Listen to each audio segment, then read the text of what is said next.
ভিডিওর শুরুতে একটা লাইক দিন এবং ভিডিওটি সম্পূর্ণ দেখুন, আশা করি ভালো লাগবে। হাই, আমি প্রিয়াঙ্কা, আর আজ আমি দেখাবো পুকুরে জাল ফেলে মাছ ধরা এবং একটা মাছময় লাঞ্চ।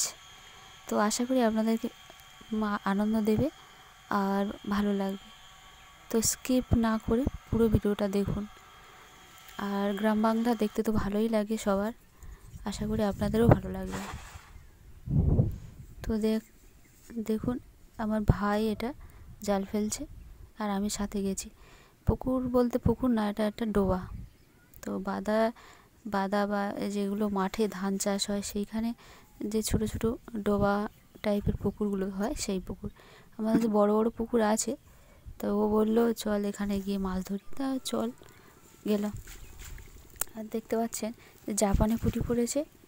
তারপর ভাই হাঁচা করে অনেকগুলো কই মাছ ধরেছিল আর একটা শোল মাছ ধরেছিল। আর জাপানি পুঁটি এই দেশি মাছগুলো কিন্তু খেতে খুব ভালো লাগে, খুবই টেস্টি হয়। আর যারা দেশি মাছ এরকম পুকুরের মাছ খেয়েছেন তারা নিশ্চয়ই জানেন যে কতটা টেস্ট।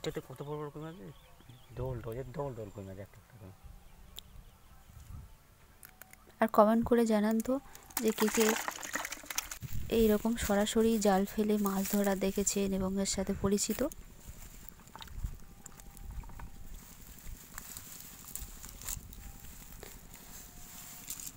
আর কই মাছগুলো কিন্তু খুব সাবধানে ধরতে হয়, আমার তো খুব ভয় লাগে কই মাছটা ধরার সময়। এদের সব মাছ ধরা হয়েছে, বললাম যে চল বাড়ি চল, আর থাকতে হবে না, এই যে বাড়ি চলে এলাম। এই যে শোল মাছটা। তো তারপর আমি মাঠে চলে গেলাম কিছু সবজি নিয়ে বাড়ি ফেরার জন্য। তো যখন যাই ব্যাগ ভর্তি করে নিয়ে আসি, মা যখন আসে পুরো ব্যাগ ভর্তি করে নিয়ে আসে।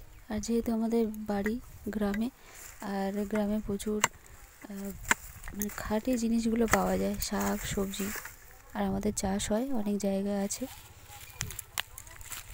এই যেগুলো কাঠি কচু কেউ বলেন, তবে আমরা বলি মুখী কচু। আর এগুলো কিন্তু খুবই ভালো টেস্ট, খুব স্বাদ। এগুলো বাজারে কিনতে পাওয়া যায়, তবে বাজারের থেকে এগুলো কিন্তু আরও বেশি ভালো লাগে। মানে হয়তো সাইজে একটু ছোট হয় কিন্তু খেতে কিন্তু অসাধারণ হয়। আর কিছু পুঁই মিটুলিও তুলে নিচ্ছি, তুলে নিয়ে এই যে চলে এসেছি। এক ব্যাগ হয়েছে, এগুলো ভালো করে ঢেলে সুন্দর করে গুছিয়ে নিয়ে ব্যাগটা রেডি করে দেব, তারপর বাড়ি ফিরবো। এই দেখুন দুপুরবেলা মাছময় লাঞ্চ বললাম না, সেই যে খেতে বসে গেছি। মা রান্না করেছে উচ্ছে ভাজা আর থোর, কাঁকড়া দিয়ে, দেশি যে কাঁকড়া হয় সেই কাঁকড়া দিয়ে থোরটা আমি কেটেছিলাম সকালবেলা। আর এই জাপানি পুঁটি মাছ ভাজা। আর এখানে কিন্তু দু রকম মাছ আছে। এই যে প্রথমে একটা কাঠকই নদীর মাছ, আর দ্বিতীয়টা পুকুরের মাছ, দুটো স্বাদ ভিন্ন। তাই দেখুন মাছময় লাঞ্চ মানে শুধু মাছই খেলাম। আর এই যে দেখুন এটা হলো নদীর মাছ, কাঠকই সকালে এসেছিল, নেওয়া হয়েছিল। এটা কিন্তু স্বাদ দারুণ।